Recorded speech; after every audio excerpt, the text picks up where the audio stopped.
If your laptop keyboard and touchpad stopped working, here's how to fix them. First, unplug any external USB keyboards or mice, then restart the laptop.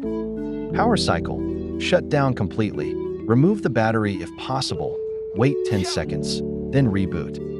Check wireless receivers and batteries, and try different USB ports on the laptop.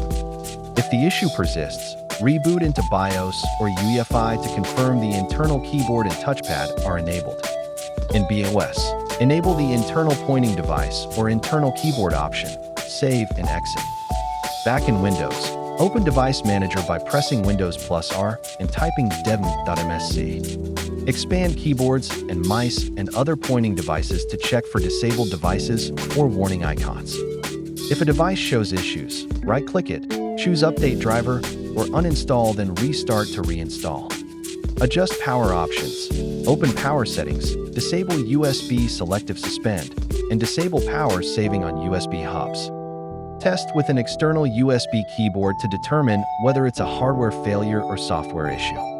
Recap: unplug externals, power cycle, check BIOS, reinstall drivers, adjust power settings. Good luck!